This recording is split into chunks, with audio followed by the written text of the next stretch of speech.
दोस्तों 21st century में Indian ocean region rapidly zone of contention बन चुका है। इंडिया ने एक रीजनल पावर के तौर पर अपना पोजीशन इंडियन ओशन में सॉलिडिफाई किया है, जो न केवल नेचुरल रिसोर्सेज से भरपूर है पर एक इम्पॉर्टेंट जियो स्ट्रैटेजिक लोकेशन भी है। इस रीजन के ईस्ट पर स्ट्रेट ऑफ मलक्का है, जो वर्ल्ड का बिजिएस्ट शिपिंग रूट है। दोस्तों चाइना की राइजिंग हेजेमनी को एड्रेस करने के लिए यूएस, जापान, ऑस्ट्रेलिया और इंडिया ने क्वाड ग्रुपिंग का एस्टैब्लिशमेंट किया। रिसेंटली चाइना के अंडर वाटर सबमरीन सर्विलेंस को काउंटर करने के लिए क्वाड बना रहा है दुनिया का सबसे बड़ा अंडर वाटर वॉल। इस वॉल को सबमरीन सर्विलेंस नेटवर्क कहा गया है, जो चाइनीज सबमरीन्स पर नजर रखने में मदद करेगा। इस नेटवर्क की शुरुआत यूएस और जापान द्वारा की गई थी, जिसे साउंड सर्विलेंस सिस्टम या सोसस फिश हुक स्ट्रैटेजी का नाम दिया गया। दोस्तों यूएस और जापान के साथ इस नेटवर्क को इंडिया का एक इम्पॉर्टेंट मैरीटाइम स्ट्रेटजी इसलिए माना जाता है क्योंकि इस सिस्टम की पहुंच अब अंडमान एंड निकोबार आइलैंड्स तक होगी। सोसस सिस्टम को इंडिया के डबल फिश हुक नेटवर्क के साथ मर्ज किया जाएगा। इस प्रकार एक स्ट्रॉन्ग सर्विलेंस नेटवर्क क्रिएट कर चाइना के सबमरीन थ्रेट्स को एड्रेस किया जाएगा। आइए इस वीडियो के माध्यम से जानते हैं कि आखिर ये सोसस नेटवर्क और इंडिया का डबल फिश हुक स्ट्रैटेजी है क्या। इसी के साथ हम देखेंगे कि इस स्ट्रैटेजी का इंडियन ओशन रीजन में क्या सिग्निफिकेंस है। सबसे पहले हम बात करेंगे सोसस नेटवर्क की।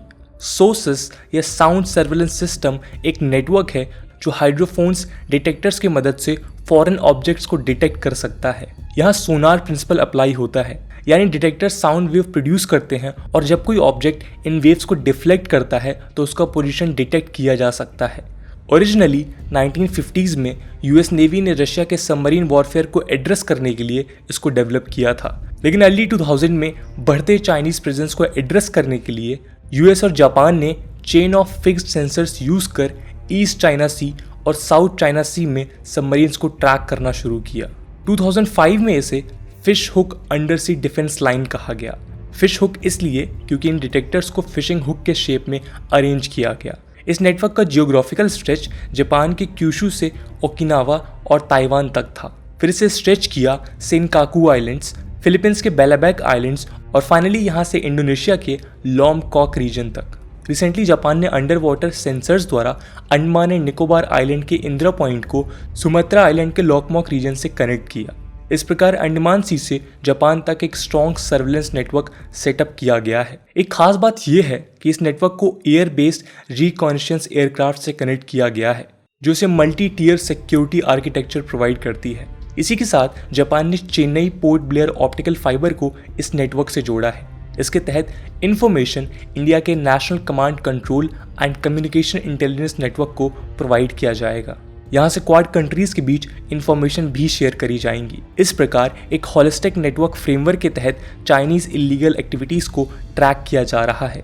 दोस्तों भारत इस नेटवर्क को अपने double fish hook network strategy DFHNS से मर्ज करना चाहता है। आइए अब हम जानते हैं इस स्ट्रेटजी के बारे में। Double fish hook network strategy या फिर कहें DFHNS इंडिया की एक ऐसी मैरीटाइम स्ट्रेटजी है जो चाइना के स्ट्रिंग ऑफ पल्स इनिशिएटिव को काउंटर करने के लिए डेवलप किया गया है। स्ट्रिंग ऑफ पल्स के तहत चाइना ने जिबूटी पोर्ट, पाकिस्तान में ग्वादर पोर्ट, श्रीलंका में हम्बनटोटा पोर्ट, म्यांमार में क्याकप्यू पोर्ट एक्सेट्रा द्वारा इंडिया को इंसर्कल करने की कोशिश की है। DFHNS के दो मेजर कॉम्पोनेंट्स हैं।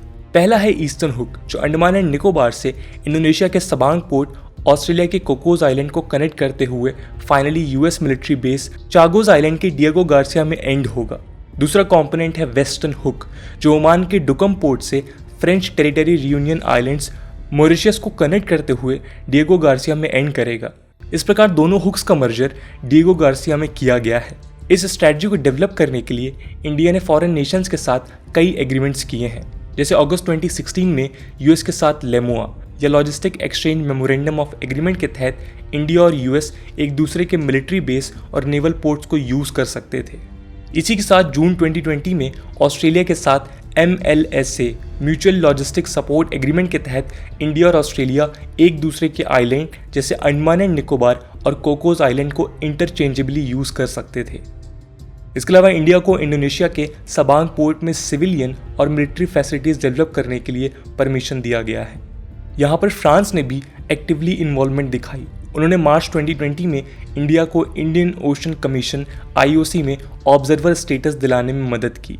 दोस्तों, IOC एक इंटर गवर्नमेंटल ऑर्गेनाइजेशन है जो African Indian ocean nations Comoros, Madagascar, Mauritius, Reunion और सेशल्स को लिंक करता है। इसके अलावा Indian French navies regularly Reunion islands पर मैरीटाइम सर्वेलेंस करते हैं। साथ ही मॉरिशस, सेशल्स और मेडागास्कर के साथ हमने डिफेंस एग्रीमेंट शुरू किए हैं। इस प्रकार इंडियन ओशन रीजन में इंडिया ने एक होलिस्टिक नेटवर्क क्रिएट कर चाइना को सराउंड किया है।